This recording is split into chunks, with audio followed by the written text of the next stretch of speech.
Is this a new chapter? Yes.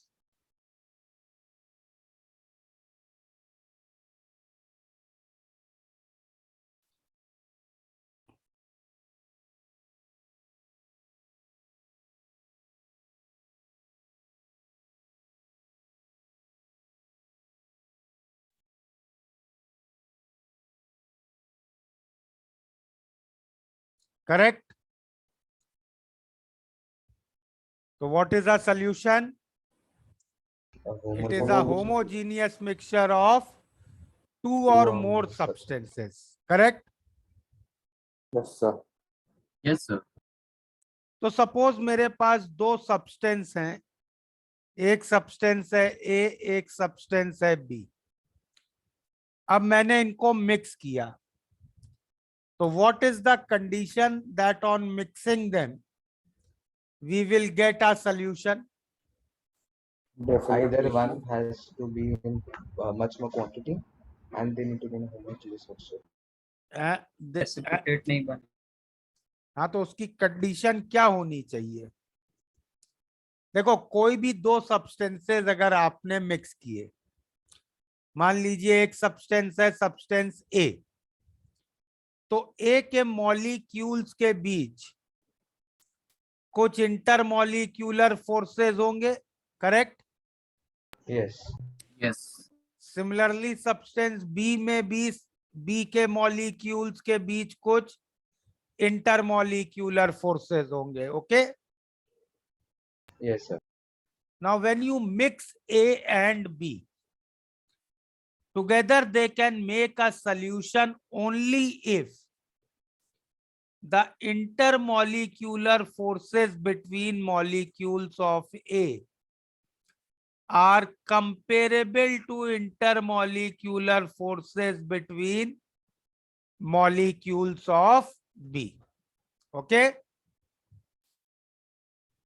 तो जब दो सब्सटेंसेस में intermolecular forces are comparable, then on mixing them we can get a solution. Okay? Yes, sir.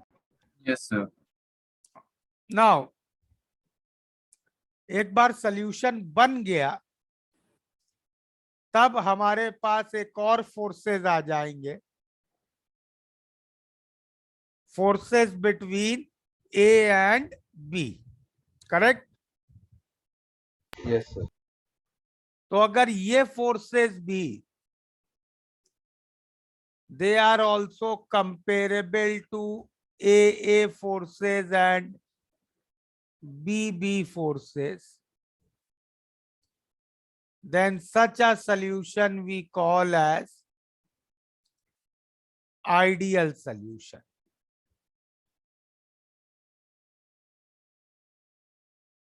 इस solution का enthalpy change on mixing क्या होगा?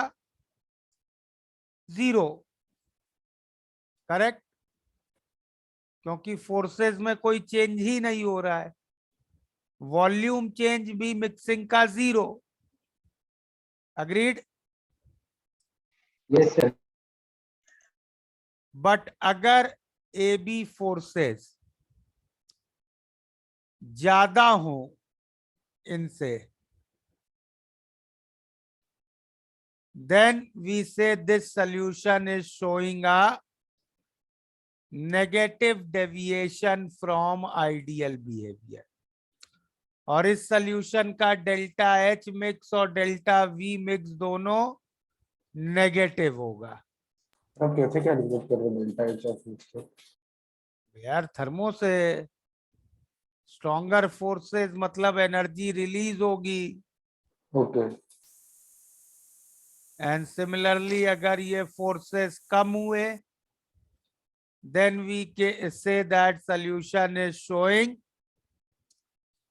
positive deviation and delta H mix delta V mix दोनों positive होंगे। लेकिन हर case में entropy change mixing process का पॉजिटिव ही होगा, because solution is more random than pure solvent.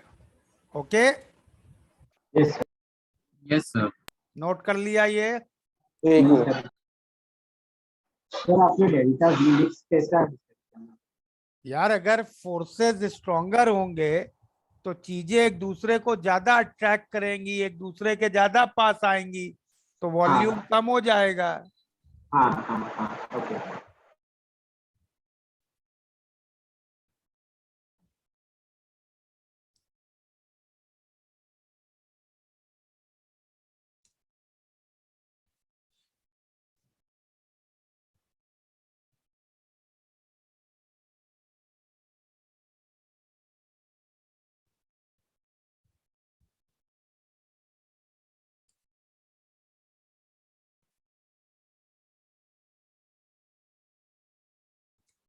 हो गया? सर लास्ट स्लाइड बताएंगे?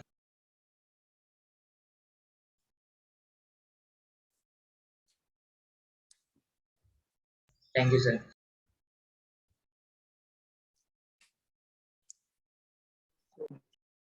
ओके, तो इस चैप्टर में Can you show the last slide for 1 second? Last slide बताओ।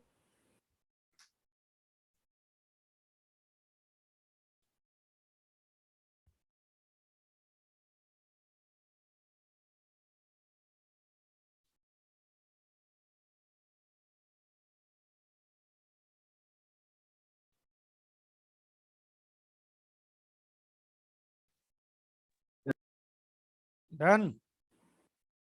यस तो इस चैप्टर में जो हम लोगों को मेन चीज करनी है, सबसे पहले स्टार्ट करते हैं कॉलीगेटिव प्रॉपर्टीज।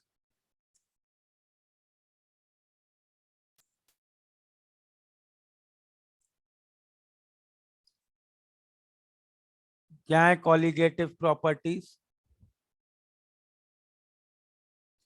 देखो, जब तुम एक लिक्विड में सॉल्यूट डाल के एक सॉल्यूशन बनाओगे तो सॉल्वेंट की कुछ प्रॉपर्टीज में चेंज आएगा, correct?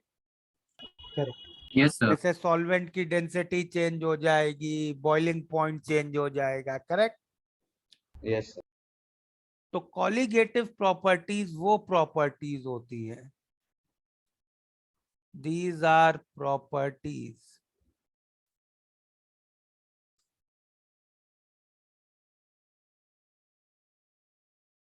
change in which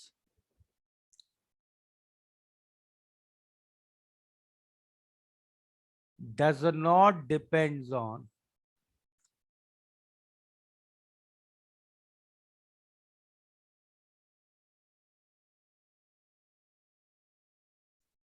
the identity of solute.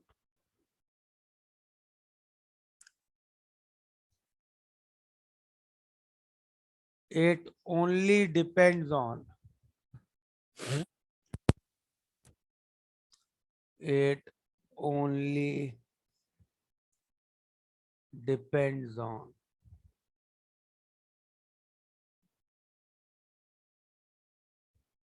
amount of solute. ठीक है?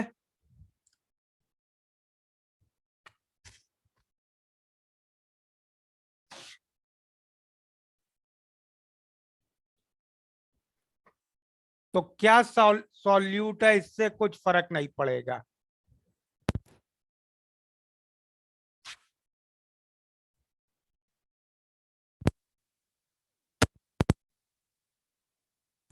कितना सॉल्यूट है, सिर्फ इससे फर्क पड़ेगा। समझ में आई ये बात? Yes, sir. Yes, sir.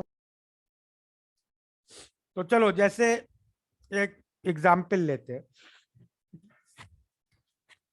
एक कॉलीगेटिव प्रॉपर्टी होती है बॉइलिंग पॉइंट। तो सपोज मैंने एक बीकर में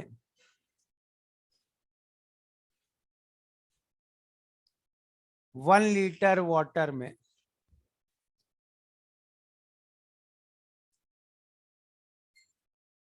1 मोल NaCl डाला, ठीक है? और लेट से इसका बॉइलिंग पॉइंट मुझे मिला 102 डिग्रीज। अब प्योर वाटर का बॉइलिंग पॉइंट कितना है? 100. 100 डिग्रीज। और इसका मिल रहा है 102, correct? Yes, sir. Yes, sir. एक दूसरे बीकर में फिर से 1 लीटर वाटर लिया और उसमें डाल दिया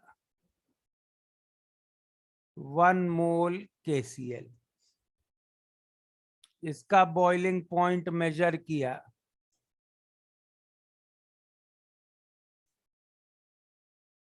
वो भी मिला 102 डिग्री सेंटीग्रेड। ठीक है?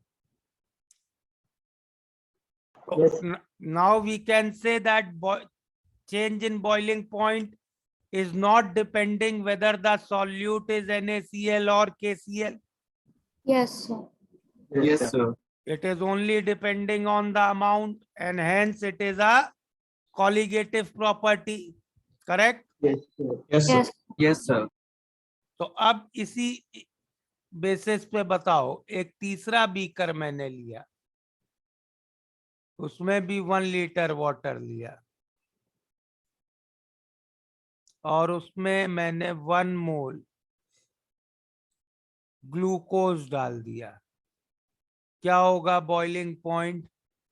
102 degrees. 102 degrees. 101 डिग्रीज। भाई बॉइलिंग पॉइंट अभी प्रूफ कर लिया ना, it is a colligative property. Yes, sir. तो इट विल नॉट डिपेंड तुम क्या डाल रहे हो, इट विल ओनली डिपेंड कितने मोल डाल रहे हो। करेक्ट? हाँ, sir. Yes, sir. तो एक कैसे हुआ? So 101. Glucose solubility of glucose is less. भाई पहले केस में तुमने कितने मोल डाले? एक मोल. और एक मोल. 2 मोल आयन डाले। 1 मोल NaCl सोल्यूशन के अंदर जाके Na+ और Cl- में अलग अलग हो जाएगा ना। हाँ हाँ, सर। sir. हाँ, sir. तो तुमने इफेक्टिवली 2 मोल पार्टिकल डाले हैं। हाँ सर। दो मोल से 2 डिग्री राइज हो रहा था। तीसरे केस में ग्लूकोज डाला है, ग्लूकोज तो ग्लूकोज रहेगा। सर अभी समझा। ठीक है? सर एक ही Yes, डिग्री sir. राइज होगा। Yes, sir. 2 मोल से 2 डिग्री राइज था, तो 1 मोल से 1 डिग्री का राइज। यस सर, अभी समझा।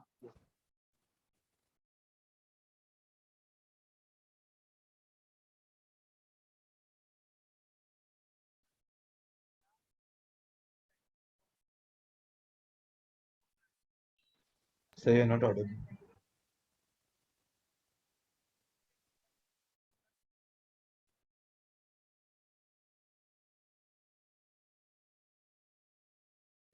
Sir, can you show the previous page?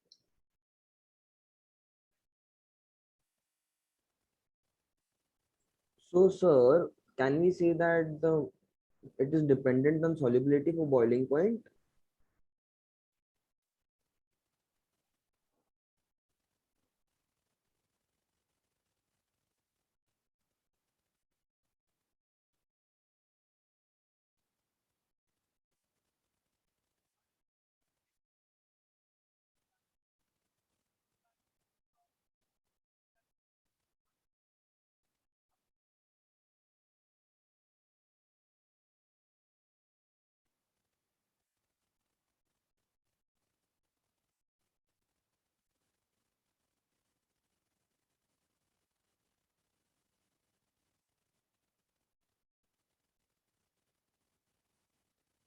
Hundred and five.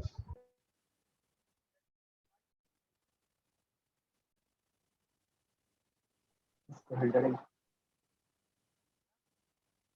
103.5. 103.5. 103.5. Yes, sir. 103.5.8 है।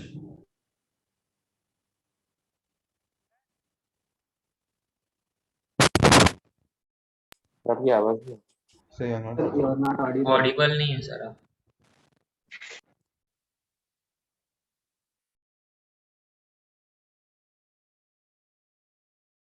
Okay. Sir, So we Yes. didn't hear whatever you said. Sir, आपका आवाज ही नहीं आया था. Yes. Yes, sir. 1 मिनट रुको जरा.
No, sir, it's not audible.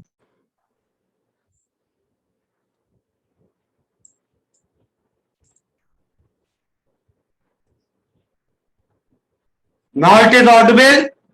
Yes, sir. Yes, sir. Yes, sir. अब better है. हाँ सर. हाँ सर, आवाज. Okay. So I am saying now the boiling point will be 103.8. ठीक है. मुझे बता सकते 5 moles का 0.7 ना तो. अरे 0.7 मोल्स डिसोसिएट होंगे. हाँ सर. हाँ सर, और कितने आयन बन रहे हैं? 5. 5. यस सर, 5 बन. तो 5 into 0.7 3.5 हो गया.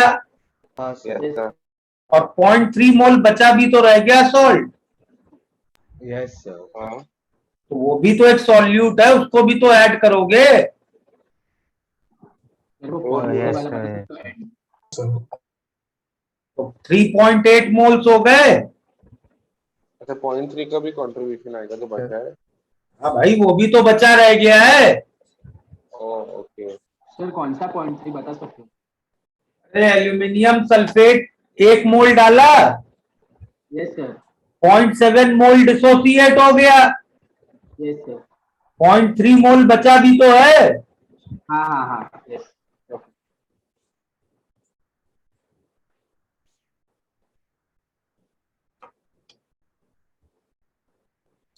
तो इसी चीज का केयर रखने के लिए हम लोग डिफाइन करते हैं एक term, van't Hoff factor. Van't Hoff factor i को हम डिफाइन करते हैं 1 plus y minus 1 into alpha, where y is the number of particles obtained by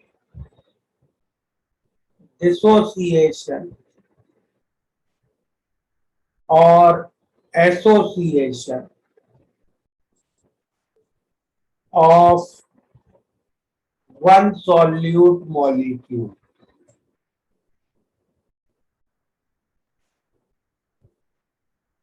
And alpha is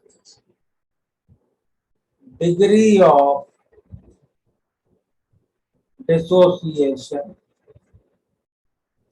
or association. तो जैसे कुछ एग्जाम्पल्स की बात करें, जैसे अभी देखा NaCl डिसोसिएट हो रहा है Na प्लस Cl माइनस में, तो क्या होगा इसके लिए Y2. एल्यूमिनियम सल्फेट का Y क्या होगा? 5.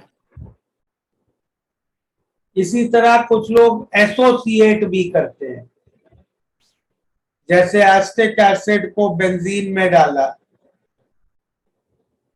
तो बेंजीन में 2 मॉलिक्यूल एसिटिक एसिड के कंबाइन होके एक डाइमर बना लेते हैं.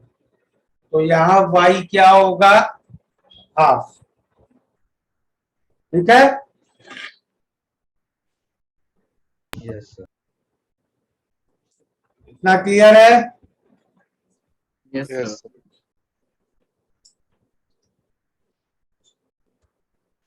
तो वेंट ऑफ फैक्टर का सिग्निफिकेंस wait. क्या? वो लिखना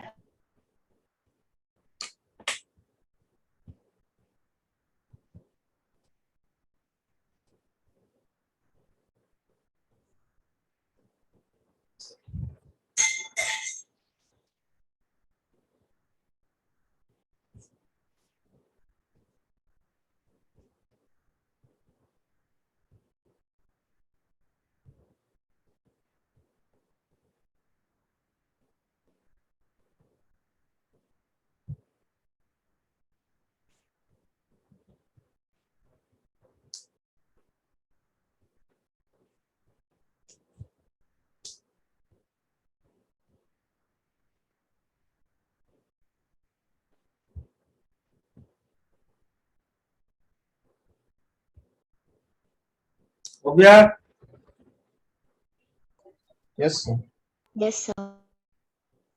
वेंट ऑफ फैक्टर का मेन इंपॉर्टेंस क्या है कि अगर तुम n मोल्स सॉल्यूट डाल रहे हो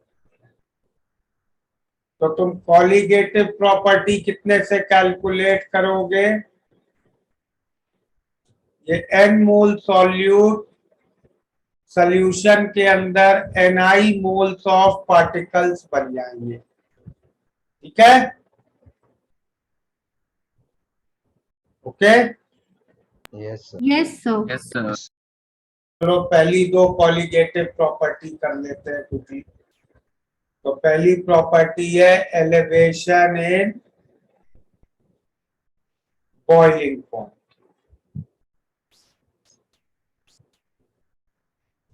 और ये चेंज हम लोग देते हैं बॉइलिंग पॉइंट का by the equation KBMI। KB is molar boiling point elevation constant, M is molality, याद है ना molality? Yes Yes, sir. Yes, sir. Molality बताओ। The mole upon mass of solvent in kg. Moles upon Mass of solvent. Mass of solvent in kg. Mass of solvent in KG. kg. Yes, sir. और केबी को इस फॉर्मूले से देते हैं RT square by 1000 LV। R तो तुम्हें मालूम ही है, यूनिवर्सल गैस कांस्टेंट है। T0 is normal boiling point of pure solvent and LV is latent heat of vaporization per gram of solvent। ठीक है,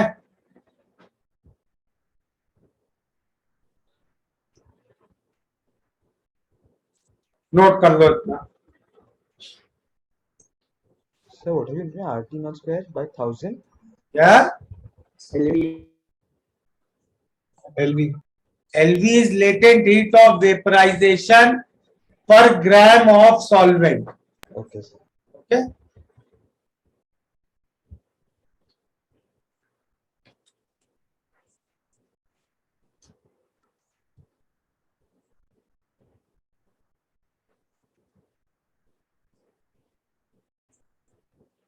कर लिया note? Okay, 1 minute. Sir.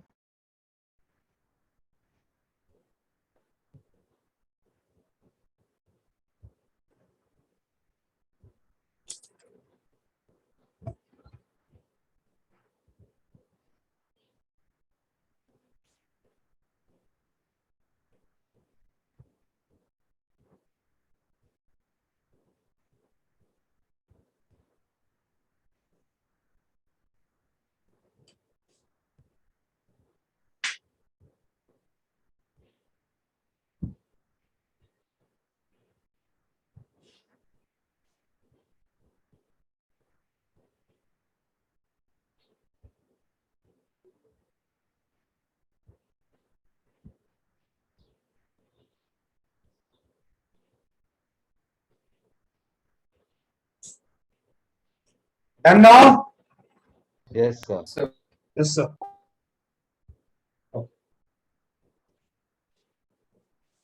And second colligative property similarly is depression in freezing point.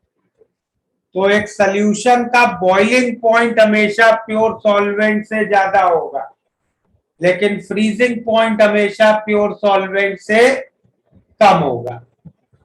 और same delta T कैसे देंगे? के F M I, where के F is Fusion. Molar freezing point depression constant.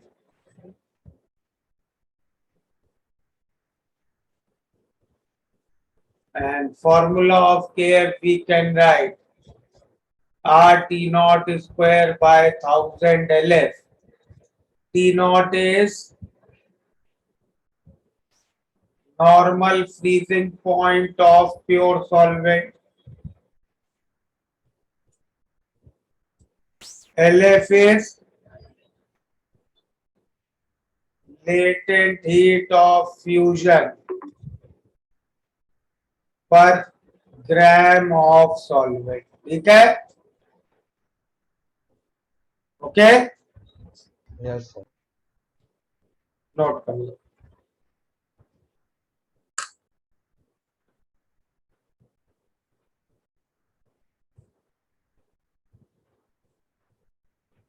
Booklet है सबके पास इसकी? Yes, sir. Yes, sir. Yes. Soft copy की hard? Hard, hard. Soft copy. Hard copy, sir. Wait मेरे पास, चलो ओपन करो बुकलेट.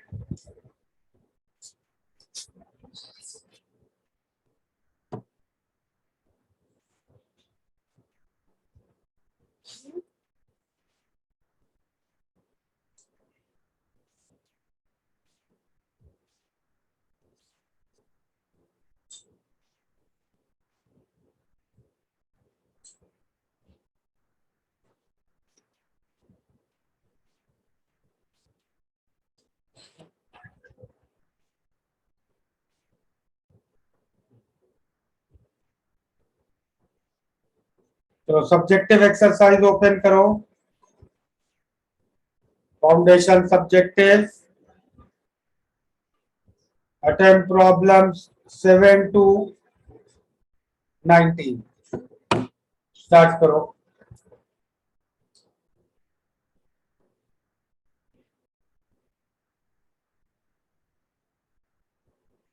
Start doing them.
बोलो वेदांत। सर मुझे ये पूछना था, वो जो फॉर्मूला दिया ना आपने एलिवेशन का, उसमें वो जो latent heat of vaporisation, sir उसका यूनिट ऐसा यूनिट ही है ना, मतलब अरे आपने। उसका यूनिट वो रखो जिस यूनिट में आर रख रहे हो। अच्छा, ओके सर, ओके। और सर एक और एक डाउट सर, हम वो आई को ऐड कर सकते हैं एल्जेब्रिकली? हाँ, अगर दो सॉल्यूट्स है तो आई ऐड हो जाएगा। ओके, तो सिंगल फॉर्मूला में डालने का है ना वो डेल्टा टी में, तो वो जो भी हाँ, डेटा दिया। अगर दो सॉल्यूट है तो हाँ। ऐसे लिखो KS पहले सॉल्यूट की मोलैलिटी इनटू पहले सॉल्यूट का वेंट ऑफ फैक्टर, ऐसे करो। Okay sir, thank you sir.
हो गया कंप्लीट?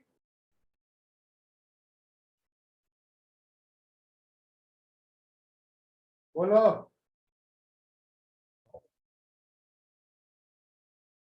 लास्ट होगा। चलो अभी पहले थोड़ा सा डिस्कस कर लेते हैं, हम जितने हो गए। बोलो पहला डाउट किस प्रॉब्लम नंबर में है? 10th. प्रॉब्लम पढ़ना पड़ेगा तुम लोगों को। A solution containing 0.112 kg of benzoic acid in 1 kg of benzene. एक Boiling. Minute, just 1 minute. तो 0.112 kg है ना Yes, sir. बेंजोइक एसिड, ठीक है? In 1 kg benzene. 1 kg benzene, ठीक है? Boiling point equal to 353 Kelvin.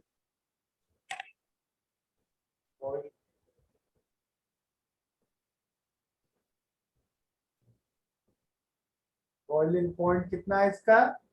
Benzene का 353 kelvin. और सॉल्यूशन का? वो नहीं दिया सर। बॉइल्स है 354.5 केल्विन।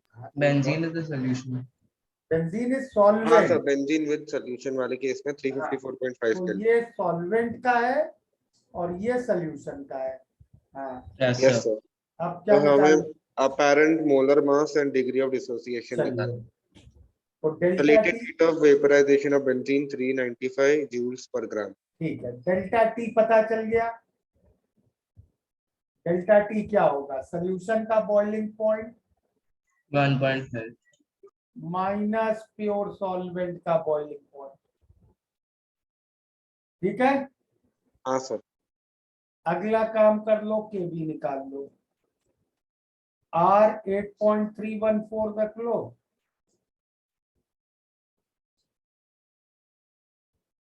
आर को आप रख लो, ये टी नॉट स्क्वायर हो गया ये,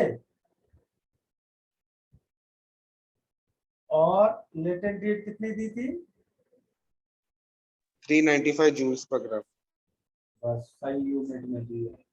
ये पूरा कैलकुलेट कर लो, कितना आ रहा है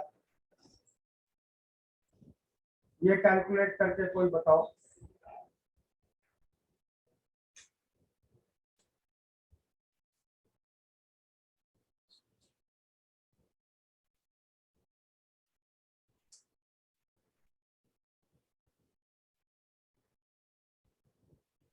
टू 2.622 2.62। तो अब डेल्टा टी इज के बी इंटू एम आई। सॉल्वेंट 1 kg है, उसमें सॉल्यूट कितने मोल्स है? 112 ग्राम, और मोलर मास है 122 इंटू वेंट ऑफ फैक्टर। कितना आ गया वेंट ऑफ फैक्टर? यहाँ से कैलकुलेट कर।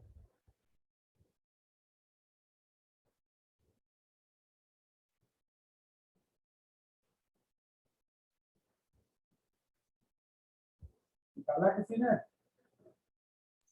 0.62 आई कितना आ रहा है? I is 0.62 आई आ रहा है 0.62। y को हम 1/2 लेंगे ना। हाँ, तो this will be 1 plus y हो गया हाफ, यहाँ से आ जाएगा अल्फा। सर आपने वाई का कैसे डिसाइड किया? भाई देखो, बेंजीन सॉल्वेंट में हाँ कोई भी कार्बोक्सिलिक एसिड डाइमराइज कर जाता है, हाँ, तो वाई हाफ हो जाएगा। अच्छा ठीक है। ठीक है, यस सर। यहाँ से वाई अल्फा आ जाएगा। और दूसरा चीज पूछी है अपरेंट मॉलिक्यूलर वेट, वो क्या होगा? Actual molecular weight upon went Hoff factor. ये तो केमिकल इक्विलिब्रियम में पढ़ा था। करेक्ट? सर हाँ बोलो। सर आपने वो लेटेंट हीट ऑफ वेपराइजेशन को जूल्स पर ग्राम में क्यों रखा? उसको कन्वर्ट नहीं किया कि डेफिनेशन क्या थी? ये पढ़ो, लेटेंट हीट ऑफ वेपराइजेशन पर ग्राम में ही रखनी है ना। हाँ करेक्ट, यस सर। सर बोलो, सर आप 8 वाला करवा सकते हो। पढ़ो एट वाला। सर एक minute. X gram of urea and Y gram of glucose are dissolved in 1000 gram of water. In a second experiment, Y gram of urea and X gram of glucose are dissolved in 1000 gram of water. The depression of freezing point in the first case is twice the depression in the second case. Calculate X is to Y. भाई देखो, first case में x gram urea है, Yes sir. तो urea के moles हो गए x/60। Yes sir. y gram glucose है, glucose के मोल्स हो गए y/180। Yes sir. 1 ग्राम 1 kg वाटर में, तो ये हाँ। मोलालिटी हो गई। Yes sir. ये डेल्टा T1 बोलो। Yes. दूसरे केस में y gram urea x gram glucose है, ठीक है। Yes sir. ये डेल्टा T2 हो गया, डिवाइड कर दो इन दोनों। सर आई नहीं लेंगे क्या सर वो डेल्टा बेटा पानी के अंदर यूरिया या ग्लूकोज डिसोसिएट होंगे क्या? अरे नहीं हाँ वो बनी पानी के अंदर कोई भी ऑर्गेनिक कंपाउंड का वेंट ऑफ फैक्टर तुम वही लोगे except carboxylic acid. Okay, okay sir. अब कर लोगे इसको सॉल्व? हाँ सर अभी हो जाएगा। सर आप 10th क्वेश्चन में बता सकते हो आई क्या होगा? आई तो निकाला ना ये पॉइंट। सर ये 11th क्वेश्चन है। ये 11th क्वेश्चन कर रहा हूँ। यार तुम ही लोगों ने पढ़ा है, said I don't have booklet. मुझे 11th में डाउट था, इसलिए मैंने वो पढ़ा। चलो तो 10th पढ़ो। In 30 gram of a solute of molecular weight 154 is doubled in 250 gram of benzene. What will be the boiling point of the resulting solution under atmospheric pressure? The molar boiling point elevation constant for benzene is 2.61 and boiling point of pure benzene is 80.1.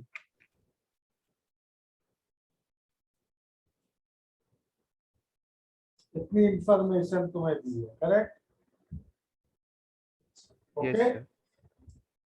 अब molecular weight double हो रहा है, इसका क्या मतलब हुआ statement का? मतलब सब्सटेंस डाइमराइज कर रहा है। Yes, sir. डाइमराइज कर रहा है तो वाई हाफ Yes, sir. और अल्फा 1 ही लेंगे, पूरा डाइमराइज कर रहा है।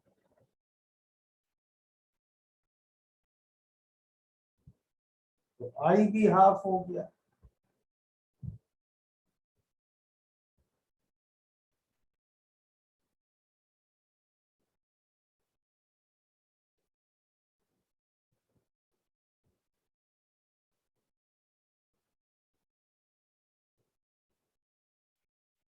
क्लियर? ये डेल्टा टी निकाल लोगे Yes, sir. और फिर सोल्यूशन का बॉइलिंग पॉइंट पूछा है ना तुमसे, हाँ सर। कितना हो जाएगा? 80.1 प्लस डेल्टा टी। प्रीवियस बता क्या सर आप प्रीवियस पेज बता सकते हो सर एक? हाँ सर। चलो 8 10 11 हो गया। और कोई डाउट? सर मैंने वो 10th में उस फाइनल वैल्यू निकाली तो वो मतलब 1 डिग्री कम आ रही है आंसर से। पक्का कैलकुलेशन चेक कर ली है सारी? हाँ सर, कोई और कंफर्म कर सकता है तो। बताओ भाई, किसी ने किया ये? एक मिनट। ये डेल्टा टी कितना आ रहा है? पीछे नेगेटिव नेगेटिव दिया? नहीं सर। कुछ भी नेगेटिव थोड़ी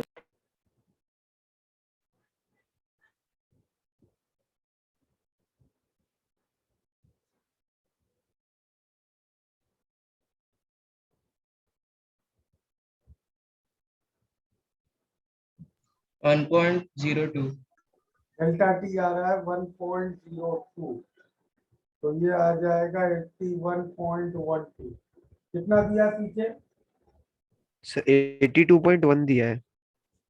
82.1 दिया, तो गलत है, यही है।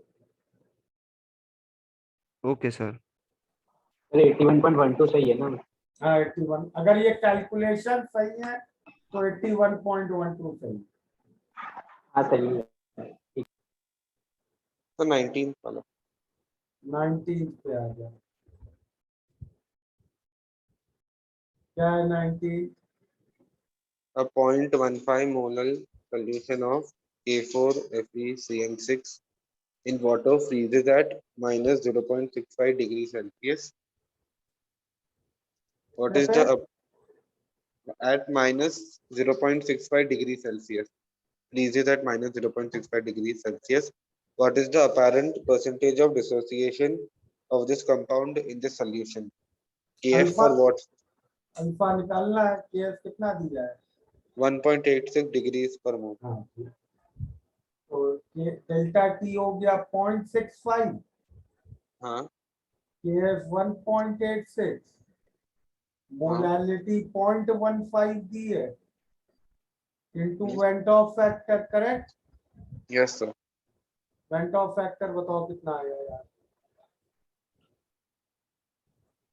एक second.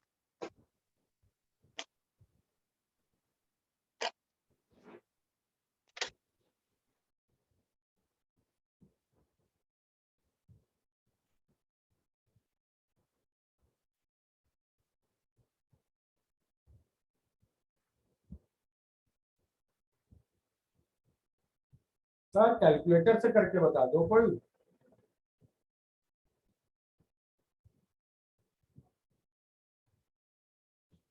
2.32। Yes sir, 2.32. 2.32 सही है? Yes sir. हैं? 2.33। क्या क्या मैंने हाँ बोला? sir, 2.33. 2.33. This will be 1 plus y5 है minus 1 into alpha. निकालो उससे alpha. Just give me 1 minute.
Yes.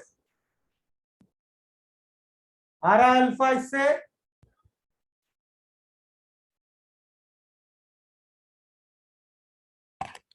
Is my voice coming? Yes sir। Yes Yes sir। sir। Alpha कितना आया यहाँ से? 0.33. Yes sir. 0.33 25 के बाद। मैच हो रहा है आंसर? Yes, sir. हो गया डाउट खत्म? Sir, सर 18 KF हाँ तो बोलो KF डिग्री सेल्सियस में दिया तो उसको केल्विन में कैसे कन्वर्ट बेटा। करेंगे? डेल्टा टी में सेल्सियस और केल्विन में क्या फर्क पड़ता है? नहीं डेल्टा टी नहीं, वो KF जो दिया हाँ है तो उसमें। केएफ डेल्टा टी से ही तो रिलेट कर रहे हो ना। और उसको 1.86 केल्विन पर मोल भी लिख सकते हैं लेकिन। हाँ ओके।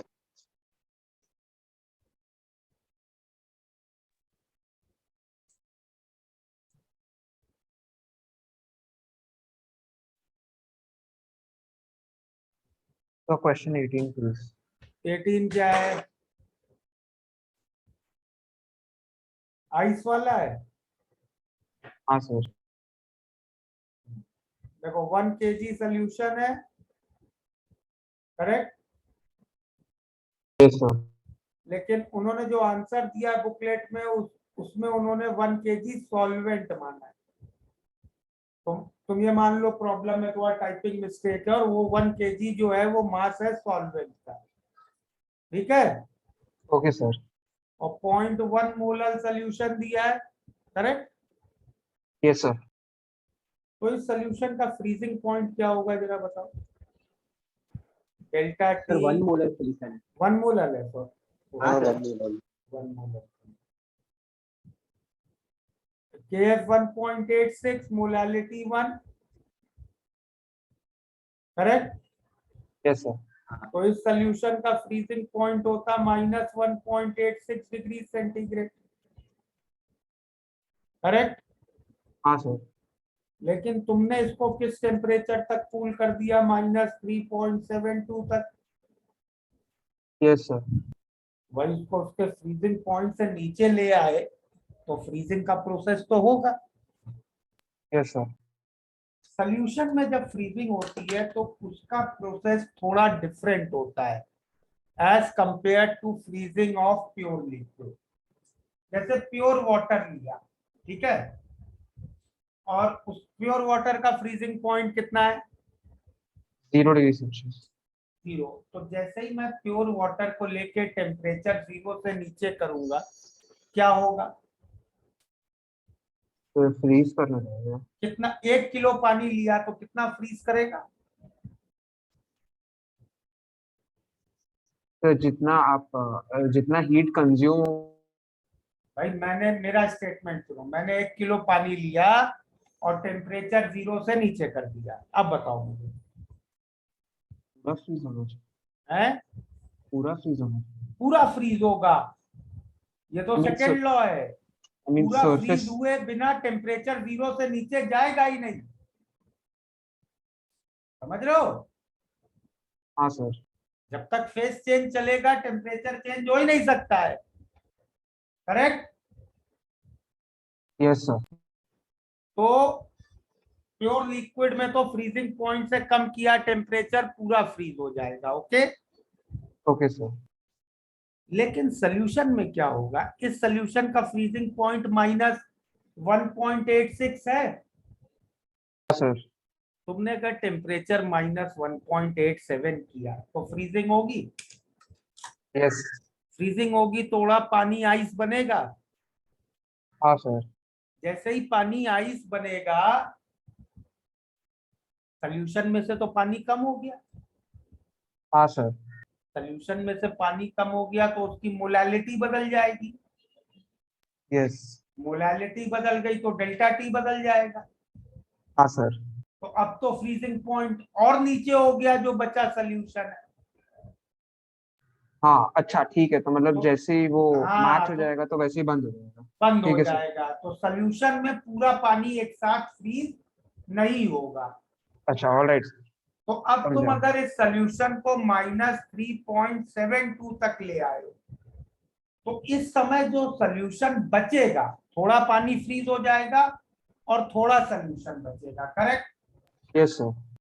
इस समय जो सोल्यूशन बचेगा वो ऐसा सोल्यूशन बचेगा जिसका फ्रीजिंग पॉइंट -3.72 हो, ओके? ठीक है सर। तो निकालते हैं ऐसा कौन सा सोल्यूशन है जिसका फ्रीजिंग पॉइंट -3.72, मतलब उसके लिए डेल्टा टी 3.72 होना चाहिए। हाँ should be kf into the final molality। तो फाइनल मोलालिटी आ गई 2, इनिशियल मोलालिटी कितनी थी 1, फाइनल मोलालिटी क्या होगी moles of solute upon final weight of solvent, सही है। हाँ सर। और इनिशियल मोलालिटी होगी moles of solute upon initial weight of solvent.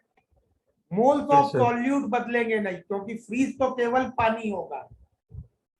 Yes. Initial wait solvent का 1 kg था तो मोल्स ऑफ सॉल्यूट कितने हो गए 1। उसको अरे हाँ इनिशियल 1 होगा। वेट हाँ सर 1 ऊपर रखोगे इसको तो फाइनल वेट क्या हो गया ½ kg। Yes sir. तो आधा kg पानी बचा है, स्टार्टिंग में 1 kg पानी था तो आइस कितनी बन गई 0.5 kg। 5 kg 0.5 kg 500 ग्राम, ठीक है। Yes sir, thank you sir.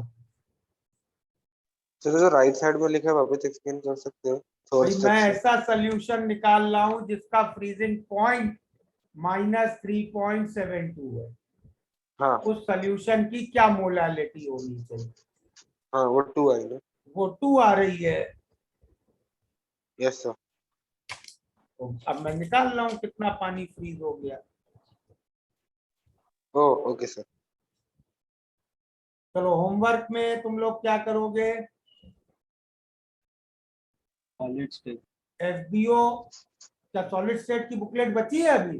Yes, हाँ sir. सर सर वैसे भी एम्प्टी आ रही है ना। Yes. तो एमटी आ रही तो एमटी में नहीं है चैप्टर सॉलिड नहीं मैं बोला Solid आप state है। लिक्विड सोल्यूशन का Liquid होमवर्क मत solution. दो।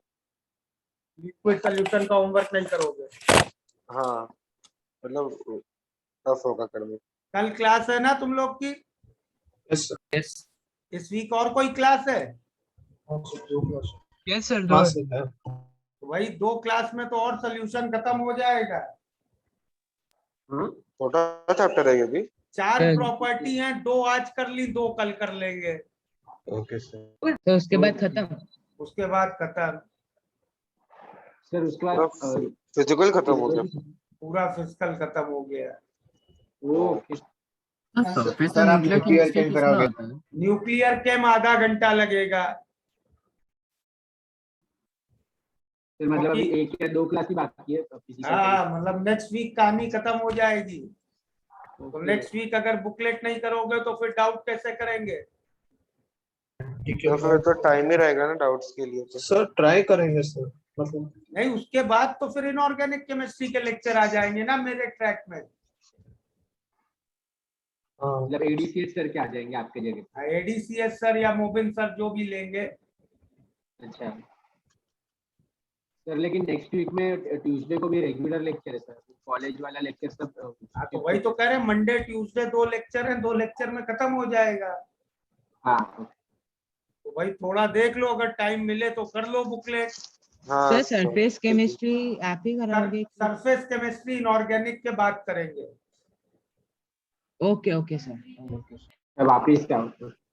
हाँ वो देखेंगे, या तो अखिल सर करा देंगे या मैं करा दूंगा, लेकिन वो होगी इनऑर्गेनिक के बाद। ठीक है सर।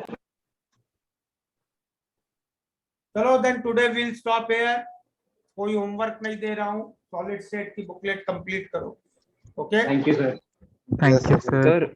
सर सर आप एक बार रिपीट कर सकते हो क्या? आपने वो क्या बोला था कि कौन से सल्यूट डाइमराइज करेंगे बेंजीन में?